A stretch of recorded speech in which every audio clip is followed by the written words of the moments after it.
First inning against the Phillies last night, Bryce Harper essentially steals home. He was safe. So it's the story here isn't that he was ruled safe on catcher's interference and the rule itself, which we'll get into here a little bit. The story is you once again didn't know the rule. Correct. And the catcher interference calls continue to pile up on your Boston Red Sox.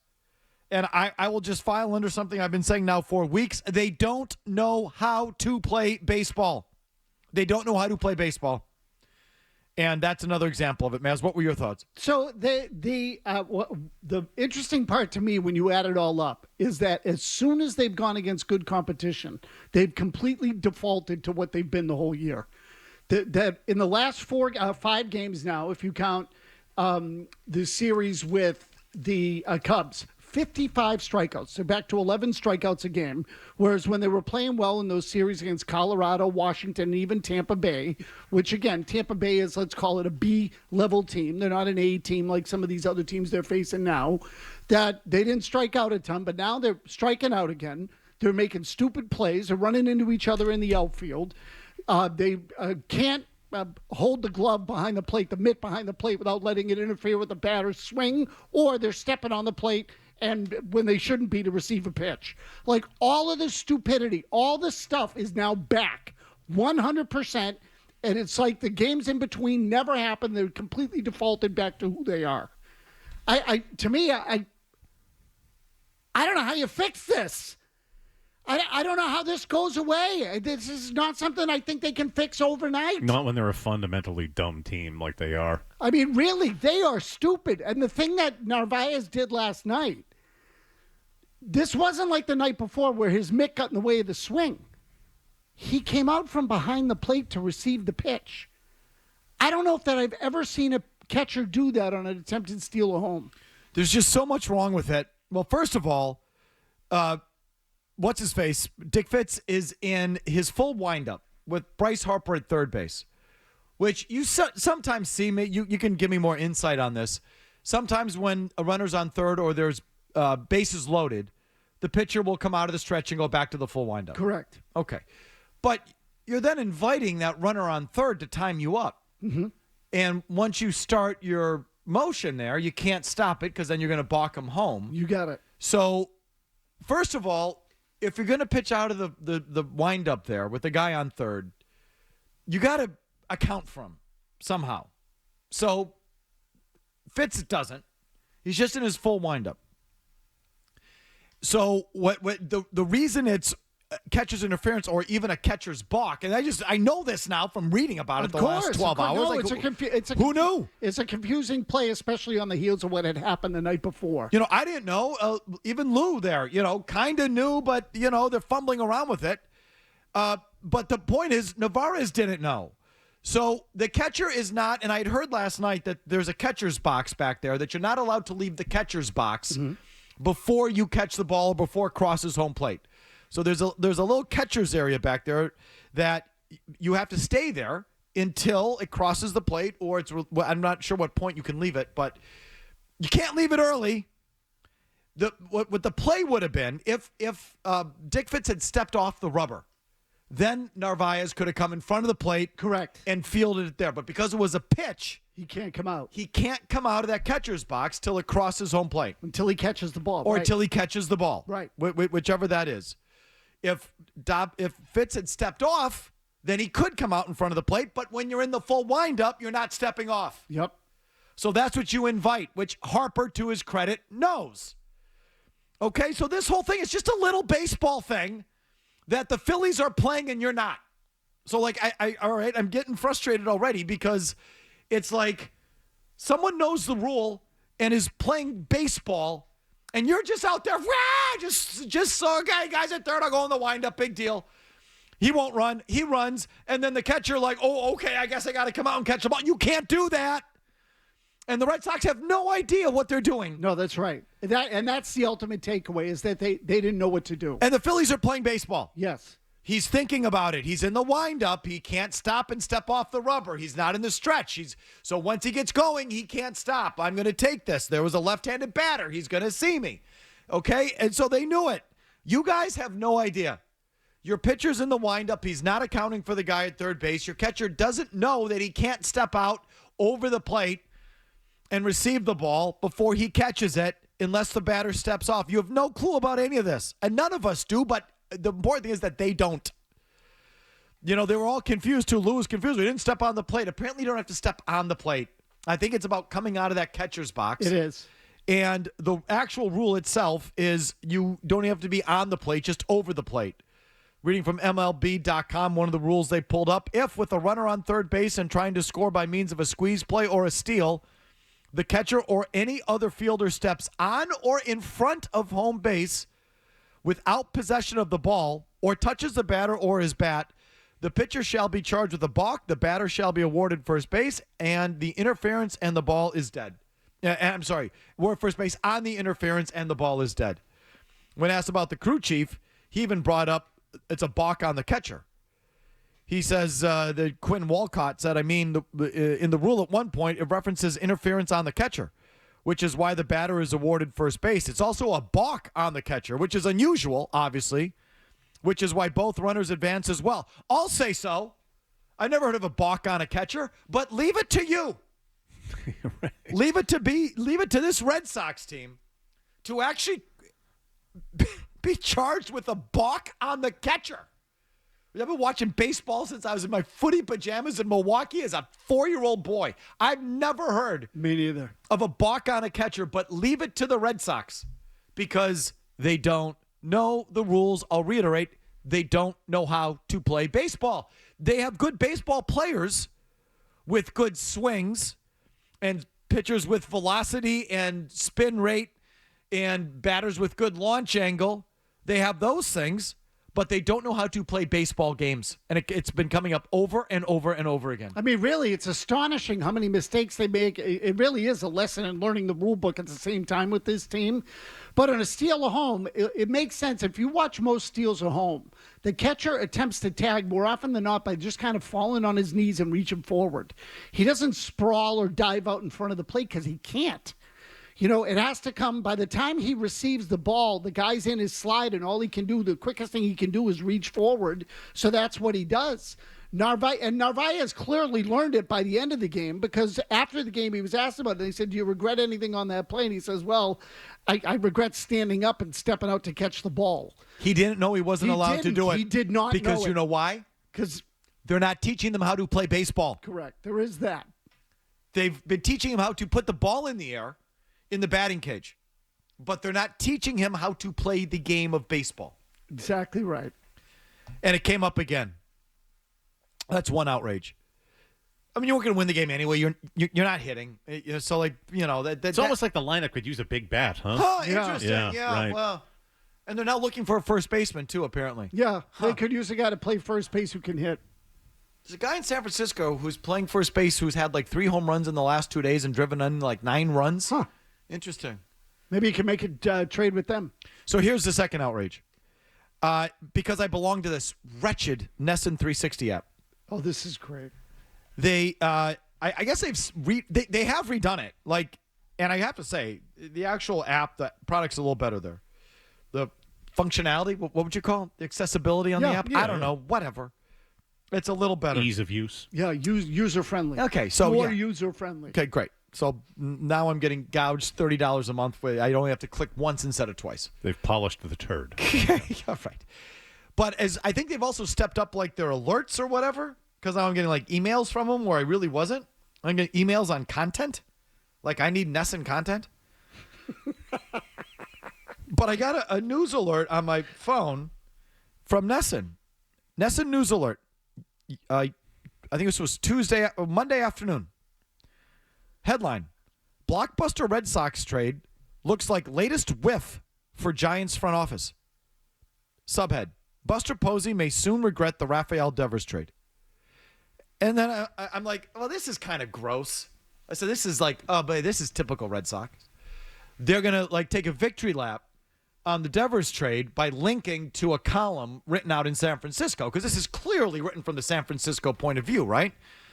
Blockbuster Red Sox trade looks like latest whiff for Giants front office, Buster Posey may soon regret the Raffy Devers trade. Now, that's something that you would write if you wrote for the San Francisco Chronicle. Absolutely. Or SF Today or whatever their websites are. Did that link take you there? So I opened it up. I started reading it by someone named Tyler Maurer. I didn't see San Francisco Chronicle, whatever, but I just reading the story because I assume obviously it's from the San Francisco. They just linked to a San Francisco story. I mean, the way that headline is written suggests that the people in San Francisco are getting antsy. This is San Francisco. This is from the San Francisco perspective. I'm like, this is really cheesy and typical Red Sox that they're linking to this story. They write that Buster Posey's taken some big swings since becoming the Giants' president of baseball operations last fall. So far, most of them have been misses. Last winter, Posey added Willie Adames and Justin Verlander in free agency, giving Adames the largest contract in Giants history at 7 years and $182 million. The star shortstop has struggled in his first season with San Francisco, batting .222 with 14 home runs and a 1.0 WAR in 99 games. Meanwhile, Verlander's been one of the worst pitchers in baseball this year, going 0-8 with a 4.99 ERA. I didn't even realize that. Me neither. So I'm like, boy, this. So I'm reading it. I'm like, this San Francisco columnist is really getting after Buster Posey here. The 42-year-old former ace appears to be over the hill, and signing him to a 1-year, $15 million deal hasn't paid off. Then they embed a tweet from someone named Michael Marino. I think he covers MLB. He's a blue check mark. Not that means anything, but It's Michael Marino, MLB. So he's an MLB writer. And this tweet, in the embedded tweet, it says, pretty early on, but it's beginning to look very clear that Buster Posey should not be running the Giants. The Devers deal already looks terrible. Adames has been bad. And Justin Verlander looks like the worst pitcher in baseball. Sniffing the wild card, but some brutal misses. And so it just goes on and on, this rip job of Buster Posey, and maybe they should take the power away from him. I'm like, boy, this San Francisco writer is really getting after the Giants. It's like San Fran Shaughnessy. And then I'm like, okay, so where's the link? I want to pull up the full story from the San Francisco Chronicle or SF Today, or I'm making this up. You know what I mean? Whatever, sure, whatever the sites are. And then Tyler Maher. So that's the author, Tyler Maher. Then I clicked on Tyler Maher. I copied and pasted, and I looked up his name. No, Nesson.com. That was written by Nesson.com. Huh. Convenient. Is that the biggest chump move you've ever seen? No, I mean, there's been bigger. But what losers. What a chump move.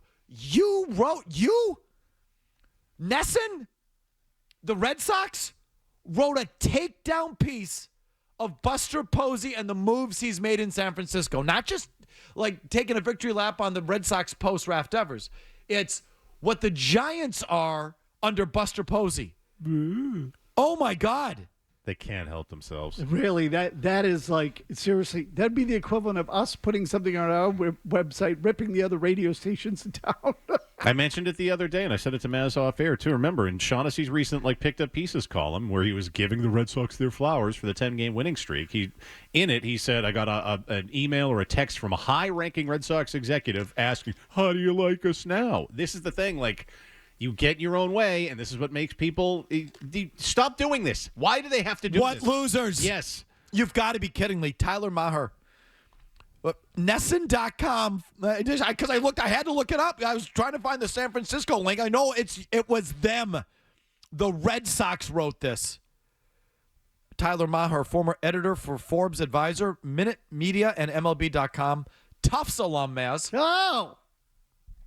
He must be smart. Tufts alum, Massachusetts native, and huge Boston sports fan. No. Well, there it goes. Right out the window. He's a Boston sports fan. Great. Well, why did you say so? Oh, cool. He's a Boston sports fan. He bleeds green, I'm sure. Oh, God. Boston.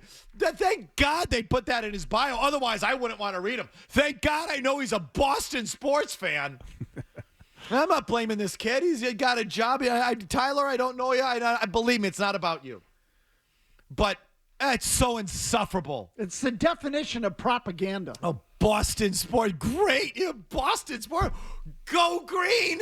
Oh, now I'll read him. Good to know he's a Boston sports fan. Oh, yeah. Oh, God. Green. Go green. Love the Sox. I'm a Boston sports fan. That's embarrassing. You put that on your bio as a writer? Yeah, but I guess not anymore. That ship has sailed. You used to say something called no cheering in the press box. Now you just blast it. I'm a big Sox fan. Ugh, it's embarrassing. I can't stand what's become of this. But it's not about Tyler. I don't mean to. It's not about him. It's not a young kid. This is what the world has become. Right. And I blame Portnoy, and I blame all you kids on your phone. And it's not Tyler's fault. It's Simmons, a Boston sports guy. Like a big Boston sports fan. Like, that's important. That's what you need. You want the guys that cover your teams to be big fans of the team. You need that. I can't. But it's not his fault. It started a long time ago, and the ship has sailed. He's a big Boston sports guy. But how embarrassing of the Red Sox. When you told me about this, I went, you've got to be kidding. You've got to be kidding. Again, it is the definition of propaganda. Like, let us put out, any type of crap that promotes our agenda and what our agenda is. But it's one thing, and I would expect this, and in some level you're allowed to do it, to say in the 3 weeks since we've traded Rafi Devers, this is what we are. This is our record. This is how we're hitting.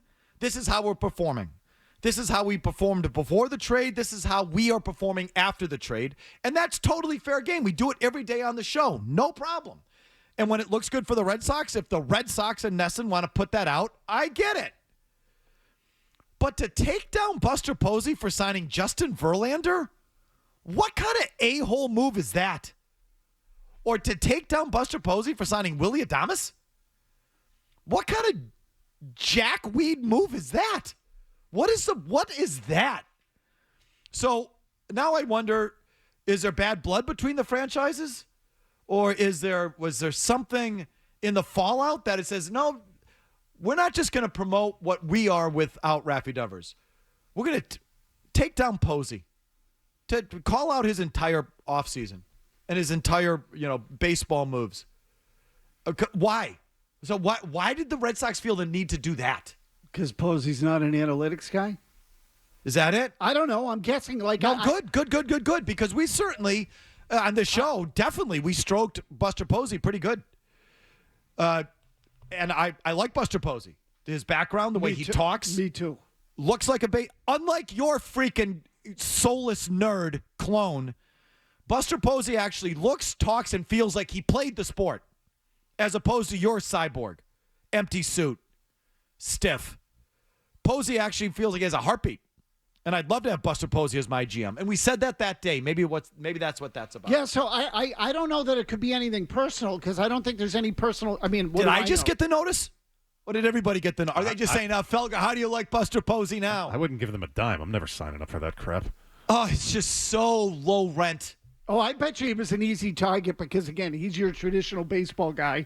They've handed over their baseball operation to a guy, again, who's more of a former player. Not that Breslow isn't, but sounds like, as you said, like a baseball guy, and it's an opportunity to mock him.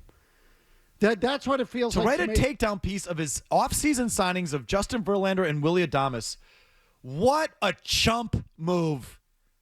And so let's just take this state. I've gone way too long. But the Boston sports fan thing, really, that to me is like, what's happened to our business?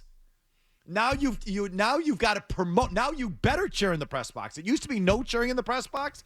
Now if you don't cheer in the press box and tell people to order a T-shirt on Barstool, you're like that you're out. What was I just going to say? Oh, so since this story came out, guys, written by your Boston sports fan, Rafi Devers is playing first base and ripping the cover off the baseball, and you can't even catch the baseball behind home plate without getting a catcher's interference. So isn't that amazing how that works, Mazz? Isn't that something how that just sort of comes around? Convenient timing. Called karma. Could have used him last night. Red Sox deserve every single bit of it. This thing. That story, that's embarrassing. It is embarrassing. It's low grade.